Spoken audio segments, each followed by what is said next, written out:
Hello प्यारे बच्चों, बेटा जी आज डिस्कस करेंगे आपके साथ एटम एंड मॉलिक्यूल्स। मोल से रिलेटेड, मोल मॉलिक्यूल निकालने से रिलेटेड आपके पास सवाल आते रहे हैं, तो इसको आज देखते हैं आपके साथ बिल्कुल बारीकी से। ठीक है बेटा जी।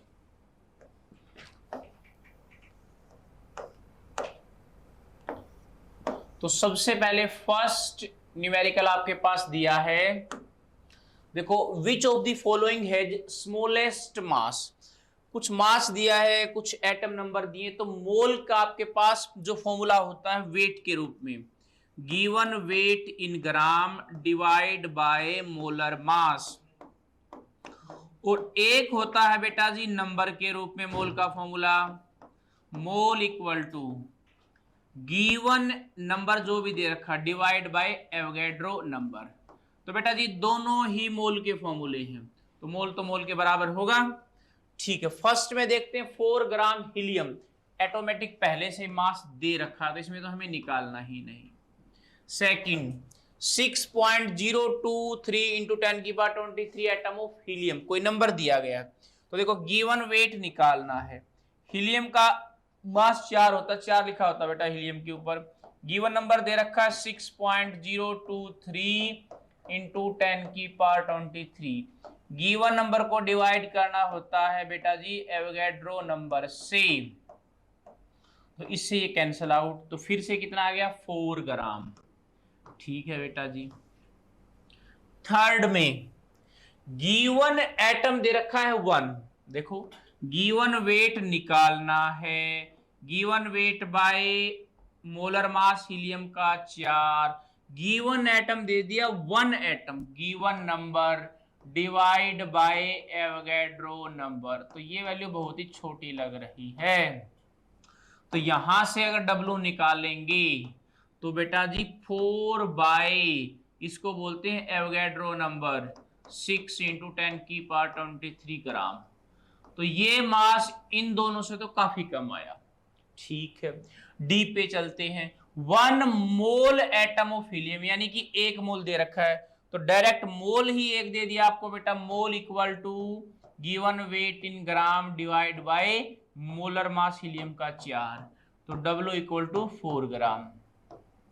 तो बेटा जी A, B और D के मास है 4 4 4, C का बहुत कम है 4 बाय एवोगैड्रो नंबर इसको बोलते हैं, तो इसका मास सबसे लिस्ट हो जाएगा, सबसे कम हो जाएगा। मोल का फॉर्मूला आपको याद करना पड़ेगा, मोल को बेटा जी मोल के इक्वल रखना है, तुरंत आंसर आ जाएगा। ठीक है, नेक्स्ट पे चलते हैं। नेक्स्ट देखो बेटा,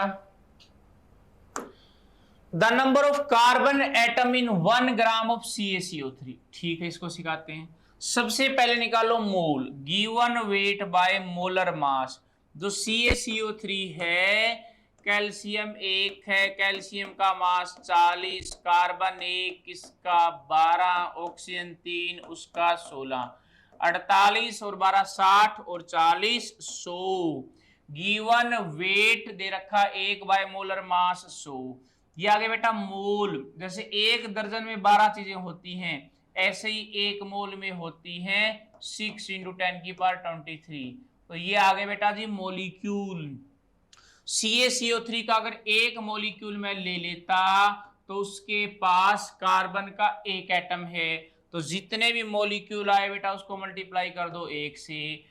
1 मोलिक्यूल के पास 1 एटम है, तो जितने मोलिक्यूल आएंगे हर किसी के पास 1 1 है। ऑक्सीजन के पूछता तो 1 मोलिक्यूल के पास 3 एटम है, तो जितने भी मोलिक्यूल आते इसको 3 से करते, फिलहाल कार्बन 1 से करेंगे, तो इसको सोल्व कर दो। 6.023 इंटू, देखो बेटा ये 100, ये आपके पास 10⁻23, 100 का मतलब 10⁻2, इस पावर को ऊपर लेके जाओगे तो 23 में से 2 माइनस कर दोगे, कितना बचेगा 21, तो करेक्ट आंसर हो जाएगा बेटा जी आपके पास बी कर सकते हो ना। ठीक है, नेक्स्ट पे चलते हैं। 6.023 into 10⁻23 atom of silver weight, कुछ एटम का जिक्र है, कुछ वेट पूछा है, तो मैंने कहा मोल का फॉर्मूला मोल के बराबर लिखो, मोल का फॉर्मूला वेट के रूप में गिवन वेट निकालना है, divide by molar mass 108, number के रूप में कोई नंबर दिया है given number, divide by Avogadro number, given number को डिवाइड करते हैं बेटा जी एवोगैड्रो नंबर से, तो मोल के बराबर होगा, बराबर पुट किया, ये इसे कैंसिल आउट, W बाय 108, ये बेटा 20, ये 23, तो नीचे 10 की पावर 3 बचेगा, इसको इधर ले जाओ, W equal to 108 by 1000, 0.108, 0.108, 3 zero के लिए डेसिमल लगा दोगे ना, 0.108, इसको भी कर सकते हैं बेटा जी आप, मोल का फॉर्मूला नंबर के रूप में लगाओ, मोल का फॉर्मूला वेट के रूप में लगाओ, दोनों ही मोल है तो दोनों को बराबर इक्वल पुट कर दो, कर सकते हो। नेक्स्ट,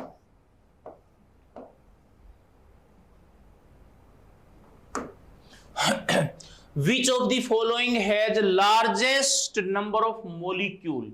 जैसे ही तुम मोल निकालते हो, मोल को निकाल करके एक मोल में Na मोलिक्यूल हैं, तो मोल निकाल करके बेटा एवोगैड्रो नंबर से मल्टीप्लाई कर देना, मोलिक्यूल आएंगे। कहने का मतलब क्या कि जैसे ही मोल निकालोगे तो Na से मल्टीप्लाई करोगे, वो तो सभी को करोगे, तो इसका मतलब मोल जिसमें आएंगे उसके अंदर मोलिक्यूल भी ज्यादा होंगे, मोल को तो एक कॉमन चीज से मल्टीप्लाई करेंगे। जैसे फर्स्ट में गिवन वेट 8, 12 और 4 16 मोलर मास, मोल आए 1/2, मोल को मल्टीप्लाई कर दिया Na से, Na/2 मोलिक्यूल आ गए, Na का मतलब होता है 6 × 10 की power 23। Be given weight 4.4, CO2 का मोलर मास होता है 44, मोल आए 1/10, उसको Na से करेंगे, Na/10 मोलिक्यूल। सी 34.2, फ्रैक्टोज, ग्लूकोज, सुक्रोज, आपने नाम सुना हो, सुक्रोज मतलब शक्कर, एक तरीके से चीनी। अब देखो इसका मोलर मास निकालोगे 342, मोल आएंगे बेटा जी 1/10, मोल को मल्टीप्लाई करोगे एवोगैड्रो नंबर से, मोलिक्यूल आ जाएंगे। डी में 2 ग्राम बाय H2 का मोलर मास 2, 1 मोल आया, मोल को मल्टीप्लाई किया Na से, तो अब देखो इन सभी में नीचे 1/2, 1/10, 1/10 है, ये 1 है, ये सबसे ज्यादा है, तो इसने सबसे ज्यादा ही पूछा है, तो लार्जेस्ट नंबर ऑफ मोलिक्यूल किस पे होंगे, डी पे होंगे बेटा, जिसपे मोल ज्यादा होंगे उस पे मोलिक्यूल भी ज्यादा रहेंगे, तो आप कर सकते हैं इजीली। तो Na से मल्टीप्लाई मत करना चाहिए, तो आप मोल जिसके ज्यादा होंगे उसके मोलिक्यूल ज्यादा ही मिलेंगी, तो विदाउट कॉपी पेन भी कर सकते हैं। देखो बेटा जी, which of the following contains 1 mole molecule of substance, एक मोल किसके पास, एक मोल मोलिक्यूल का जिक्र है तो बेटा ऑक्सीजन के लिए यूज करेंगे O2, नाइट्रोजन के लिए N2, हाइड्रोजन के लिए H2, वाटर का तो फॉर्मूला सभी को पता है। एटम का होता तो ऑक्सीजन के लिए O लिखते, कहने का मतलब गिवन वेट 16 बाय मोलर मास ऑक्सीजन का होता है O2 का 32, तो इसमें तो 1/2 मोल आए बेटा जी। 7 ग्राम बाय N2 का मतलब 28, 1/4 मोल आए बेटा जी। 2 ग्राम हाइड्रोजन, ये सच्ची बात, 2/2, H2 का मोलर मास 2, 2/2 1 मोल आया। पानी के लिए देखोगे तो 36/18 होता है, H2 का 2 मोल है। तो इसने पूछा कि एक मोल किसके पास, एक मोल, तो एक मोल तो है बेटा जी 2 ग्राम हाइड्रोजन में। तो मॉलिक्यूल का जिक्र है तो ऑक्सीजन का O नहीं लेंगे, O2 लेंगे। एटम का जिक्र होता तो O लेते, ठीक है।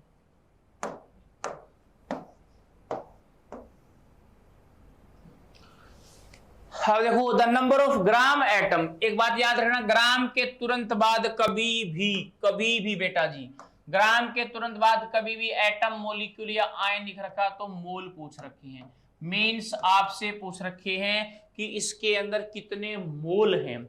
मोल का फॉर्मूला हर बच्चा जानता है, गिवन वेट 8 बाय हीलियम के ऊपर क्या लिखा पीरियोडिक टेबल में, हीलियम का मोलर मास 4, 8/4 कितने मोल है बेटा जी, 2 मोल।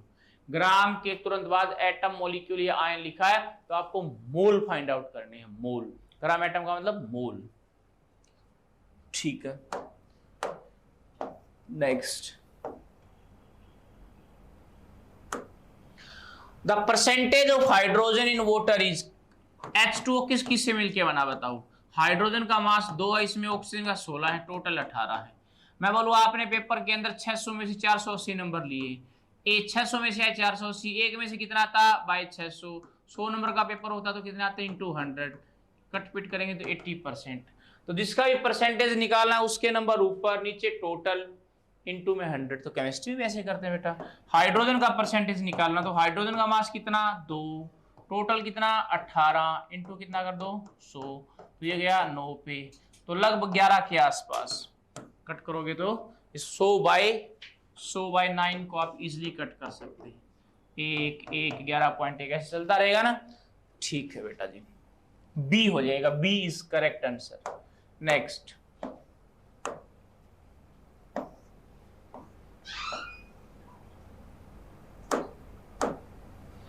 The number of molecule in 16 gram oxygen, फिर से देखो मॉलिक्यूल आया है ना, मॉलिक्यूल का जिक्र है तो उसका मतलब O2 लेंगे।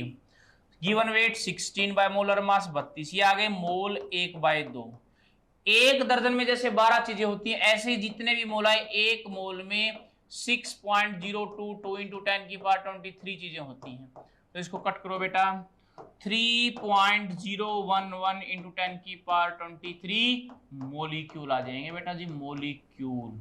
जिसने आपसे मोलिक्यूल ही पूछा है, 3.011 इंटू 10 की पावर 23। गिवन नंबर को, गिवन वेट को किससे डिवाइड करोगे, मोलर मास से। मोलिक्यूल का जिक्र है तो O2 लेंगे, यानी कि ऑक्सीजन का मास 16 नहीं लेंगे, 32 लेंगे मोलर मास उसका, O2 का लेंगे। जितने मोल आए एक मोल में Na मोलिक्यूल होते हैं, Na पार्टिकल होते हैं, तो एवोगैड्रो नंबर से मल्टीप्लाई कर दिया, मोलिक्यूल पूछ लेता। कर सकते हो इजीली, बिल्कुल ही इजी है बेटा, बिना कॉपी पेन के कर सकते, थोड़ी सी प्रैक्टिस चाहिए बस। 2-3 तो फॉर्मूले मोल के वही बार बार आ रहे हैं। The volume of 1 mole of gas at normal temperature pressure, mole का फॉर्मूला सभी बच्चों को पता क्या होता है, mole equal to given volume in litre divide by 22.4 litre. तो बेटा जी मोल दे दिया, एक मोल दे दिया उसने, एक मोल 1 मोल, वॉल्यूम निकालना है 22.4 से डिवाइड करते हैं, तो 1 मोल की वॉल्यूम होती है 22.4 लीटर। मोलर वॉल्यूम भी बोलते हैं इसको, मोलर, मोलर वॉल्यूम पूछ ले मतलब 1 मोल की वॉल्यूम 22.4 लीटर। तो बहुत ही इजीली आप इसको कर सकते हैं। मोल का फॉर्मूला आपको पता है, मोल 1 दे रखा है, 22.4 को इधर ले जाके मल्टीप्लाई कर देना। मोलर वॉल्यूम पूछ ले तो भी 22.4 ही है। ठीक है बेटा जी, नेक्स्ट आ जाओ, the number of oxygen atom in, number of oxygen atom in 4.4 gram CO2। Given weight कितना दिया 4.4, CO2 का मोलर मास, कार्बन का 12, ऑक्सीजन का 32, 44 से डिवाइड किया, 1/10 आया बेटा मोल। एक मोल में Na पार्टिकल होते हैं, 6 इंटू 10 की पावर 23। ठीक है, इसको इससे मल्टीप्लाई किया। अब देखो तो 6/10 इंटू 10 की पावर 23, ये क्या आ गया बेटा मोलिक्यूल, इतने मोलिक्यूल आ गए मेरे पास। मैंने कुछ वेट लिया था CO2 का, उसमें इतने मोलिक्यूल आ गए। इस क्वेश्चन को भूल जाओ, CO2 का अगर एक मोलिक्यूल होता, एक मोलिक्यूल अगर CO2 होता तो उस ऑक्सीजन के कितने एटम उसमें बताओ, 2, कार्बन के कितने हैं 1, टोटल कितने एक मोलिक्यूल में 3। एक बच्चे के पास 2 हाथ हैं, तो जितने भी क्लास में बच्चे होंगे वैसे वैसे सभी के पास 2-2 हाथ होंगे, तो एक मोलिक्यूल में ऑक्सीजन के 2 एटम हैं, तो जितने मोलिक्यूल है इसको 2 से मल्टीप्लाई कर दो, तो 12 इंटू 10 की पावर 23 ऑक्सीजन एटम। तो बेटा 12 को तो 12/10 को तो 1.2 लिख सकते हो, 1.2 इंटू 10 की पावर 23 ओ एटम। तो ऑक्सीजन के एटम कितने आ जाएंगे 1.2 इंटू 10 की पावर 23। मोल निकाला, मोल से मोलिक्यूल, एक मोलिक्यूल में ऑक्सीजन 2 बैठे हैं, तो जितने मोलिक्यूल है हर किसी के पास 2-2 हैं, तो 2 से मल्टीप्लाई कर दिया। कार्बन के पूछता तो 1 से कर देते। बोला टोटल एटम कितने हैं, एक मोलिक्यूल में 1 और 2 3 हैं, तो 3 से कर देते टोटल पूछता तो जिससे भी करें कर सकते हो इजिली। बहुत ही ज्यादा इजी है, बहुत ही ज्यादा इजी है बेटा जी। 1 mole of A compound contain 1 mole of carbon, ठीक है, and 2 mole of oxygen, the molecular weight, ये बन गया कंपाउंड। कार्बन का 1 मोल और ऑक्सीजन के कितने हैं 2, तो मास निकाल दो। एक कार्बन का कितना होता है बेटा 12, ऑक्सीजन 2, एक ऑक्सीजन का कितना होता है, ओ से टपके पानी, ऑक्सीजन के ऊपर कितना लिखा होता है 16, तो एक का 12, एक ऑक्सीजन का 16, दूसरे का भी 16, 16 16 32 और 12 44, 44 आ जाएगा, 44 तुरंत कर सकते हैं, बहुत ही इजी है, बिल्कुल इजी है बेटा, प्रैक्टिस कर लोगे तो बिल्कुल कोई दिक्कत ही नहीं आएगी। The number of valence electron in sodium, sodium का एटॉमिक नंबर होता है बेटा जी 11, सोडियम पीरियोडिक टेबल में सोडियम का एटॉमिक नंबर 11 इलेक्ट्रॉन है, तो 11 को क्या लिखते हो 2,8,1। जो लास्ट की शेल में इलेक्ट्रॉन बैठे होते हैं उनको बोलते हैं वैलेंस इलेक्ट्रॉन, खाली इलेक्ट्रॉन। तो आपके पास वैलेंस इलेक्ट्रॉन का मतलब electron present in outermost shell, तो सोडियम के केस में कितने हो जाएंगे 1। जो पहला ग्रुप है हाइलीना, क्यों, इसमें किसी के पास निकाल लेना बेटा, सभी के पास 1 मिलेंगे, सोडियम के पास भी 2,8,1, पोटेशियम पे भी 2,8,8,1, किसी के पे चेक कर लेना। दूसरा ग्रुप जो है बेटा मांगे कन्या सुंदर, सभी एटम के पास 2, 13वें में सभी के पास 3, 14वें में सभी के पास 4, 15वां जो नाना पागलेश्वरिया सबसे बिंदास 5, 16वें पे 6, 17वें पे 7, 18वें पे 8 हीलियम को छोड़ के, क्योंकि हीलियम पे तो होते ही 2 हैं, तो आप बिना कॉपी पेन के भी याद कर सकते हैं, इसको तो निकालने की भी जरूरत नहीं, पहले में बैठा है तो 1 होगा, दूसरे ग्रुप में बैठा है तो 2 होंगे। ग्रुप क्या होते हैं वो आप थोड़ा सा देख लेना बेटा। द वैलेंसी देखो 10 इसने दे दिया, तो 10 को क्या लिखते हैं 2,8। वैलेंसी क्या होती है बेटा combining capacity of an element, या तो ये वैलेंस इलेक्ट्रॉन के इक्वल होती है या 8 minus valence electron. Valence electron 1 2 3 4 तक है तो ये फॉर्मूला लगाते हैं, 4 से ज्यादा तो ये लगाते हैं 8 minus valence electron outermost shell में 8 0, तो इसका मतलब नियोन जो नोबल गैस है बेटा, ये अपने आप में इनर्ट क्यों बोलते हैं इनको, हेमा मालिनी ने आरक्षण का रिएक्शन रोका, क्यों बोलते हैं इनको, क्योंकि किसी के साथ रिएक्शन ही नहीं करना चाहती, खुश है अपने आप से। इनकी वैलेंसी 0, मतलब इट इज कंबाइनिंग कैपेसिटी नहीं रखती, कोई किसी के साथ मिलना पसंद नहीं करती, क्योंकि इनका ऑक्टेट कंप्लीट है, और इनकी तरह बनने के लिए अपना ऑक्टेट कंप्लीट करने के लिए मिलते हैं। 18th ग्रुप वाले किसी से मिलना जुलना पसंद नहीं करते, क्योंकि इनका ऑक्टेट, इनका काम निकल चुका है, इनका ऑक्टेट कंप्लीट है। तो 18th ग्रुप की वैलेंसी, आपको कभी नियोन का कोई कंपाउंड दिखाई देता है क्या, बहुत रेयर केस हो तो कोई अलग बात है, जनरली इनकी वैलेंसी कितनी रहेगी 0, ये किसी से कंपाउंड बनाना पसंद नहीं करते। ठीक है बेटा जी। Which of the following has same number of proton, electron and neutron? देखो जितना एटॉमिक नंबर होता है उतने ही होते हैं प्रोटॉन 27, जितना एटॉमिक नंबर जब तक कोई प्लस माइनस नहीं तो उतने ही प्रोटॉन उतने ही इलेक्ट्रॉन, तो इस पे इलेक्ट्रॉन भी 27। न्यूट्रॉन ऊपर वाले में से नीचे वाला माइनस करेंगे 54 माइनस 27 27, तो इस फर्स्ट के पास इलेक्ट्रॉन प्रोटॉन न्यूट्रॉन सभी सेम है। और पे देख लेते हैं, इस पे देखो प्रोटॉन 27 इलेक्ट्रॉन 27, लेकिन न्यूट्रॉन निकालो 55 में से 27 को माइनस करोगे 28 आ गई, बदल गई। इसमें देखो प्रोटॉन 26 इलेक्ट्रॉन 26 में से गया 25 चेंज हो गए, 28 प्रोटॉन 28 में से गया 27 इलेक्ट्रॉन, प्रोटॉन इलेक्ट्रॉन ही अलग हो गए। तो सभी बच्चों को पता होने जितना एटॉमिक नंबर होता है उतने क्या होते हैं प्रोटॉन, जब तक कोई प्लस माइनस नहीं तो उतने ही इलेक्ट्रॉन, ऊपर वाले में से नीचे वाला माइनस करेंगे तो ये क्या आ जाएंगे न्यूट्रॉन। जैसे इसमें निकालते हैं प्रोटॉन 26 इलेक्ट्रॉन 54 में से 26 गया 28, प्रोटॉन और न्यूट्रॉन पे प्लस माइनस का कोई फर्क नहीं पड़ेगा, कितना भी प्लस माइनस आए वो उतने ही रहेंगे जितने एक न्यूट्रल एलिमेंट में थे। इलेक्ट्रॉन बदलेंगे 26 थे 26 में से 1 दे दिया 25, तो आपके पास बेटा जी प्रोटॉन न्यूट्रॉन का प्लस माइनस पे फर्क नहीं पड़ता, इलेक्ट्रॉन पे पड़ता है, प्लस का मतलब उसने डोनेट कर दिया, बहुत बड़ा दानी वीर है, तो कम हो जाएंगे। तो फिलहाल अपना आंसर ए हो जाएगा, इसमें इलेक्ट्रॉन प्रोटॉन न्यूट्रॉन तीनों ही सेम है। ठीक है बेटा जी। आइसोटोन्स ऑफ एन एलिमेंट है वो, आइसोटोन्स उसको बोलते हैं बेटा जिसके पास न्यूट्रॉन सेम हो, जैसे 6 कार्बन 14 और आपके पास 7 नाइट्रोजन 15, 14 में से 6 गए 8 न्यूट्रॉन, 15 में से 7 गए 8 न्यूट्रॉन। इन दोनों के पास न्यूट्रॉन अगर सेम है, ऊपर वाले में से नीचे वाला माइनस करते हैं तब न्यूट्रॉन निकलते हैं। न्यूट्रॉन अगर सेम है तो उसको बोलते हैं आइसोटोन, आइसोटोन। इलेक्ट्रॉन अगर सेम हो आइसो इलेक्ट्रॉनिक।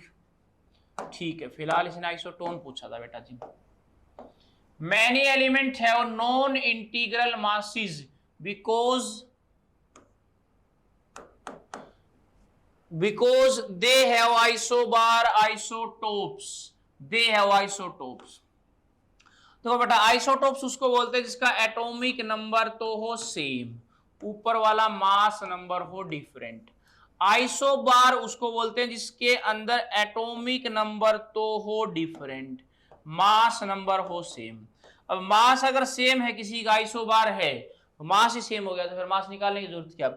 आइसोटोप्स में क्या होता है, जैसे पीरियोडिक टेबल में देखना तुम, क्लोरीन है, क्लोरीन के आपके पास 17 क्लोरीन 35, 17 क्लोरीन 37 है।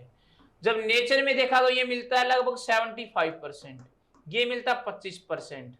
तो कुछ मास इसका और कुछ मास इसका मिला जुला करके जो क्लोरीन का मास बना वो 35.5 बना।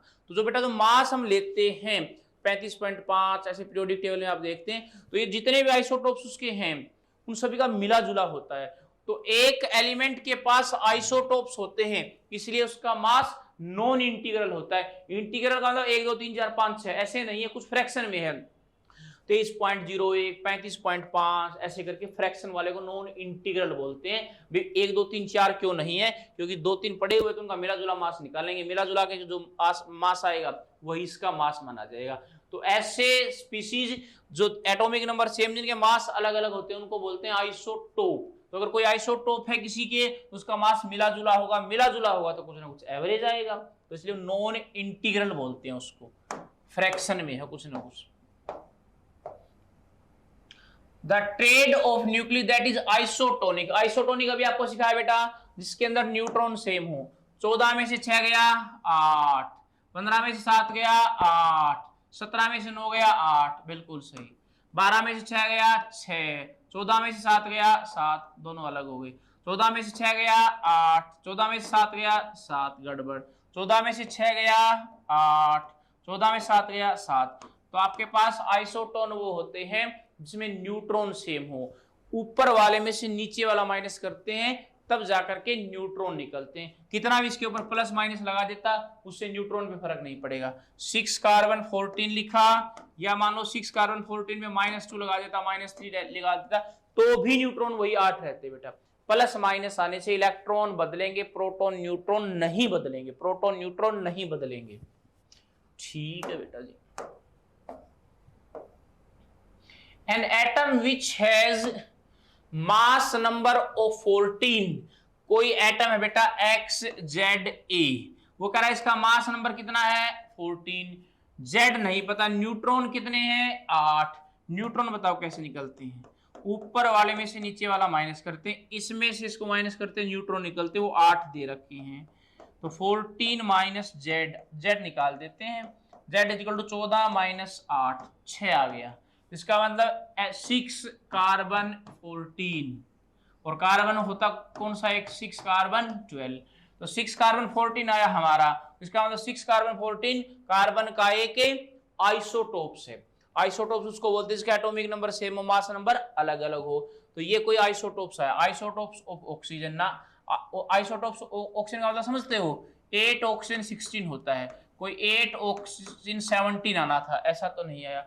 आइसोबार इसको बोलते हैं जिसमें मास नंबर जो आपके पास ऊपर वाला है वो सेम हो, लेकिन इसमें तो मास 14 आया है। आइसोटोप्स ऑफ कार्बन, ये सही बात है, कार्बन 6 कार्बन 14 होता है आइसोटोप्स। जो पीरियोडिक टेबल में लिखा हुआ है 6 कार्बन 12 हमने निकाला तो वो आया 6 कार्बन 14 आया, क्योंकि उसने बोला है कि आपके पास उसका मास 14 है। एटॉमिक नंबर 6 आया, एटॉमिक नंबर 6 किसका होता है कार्बन का।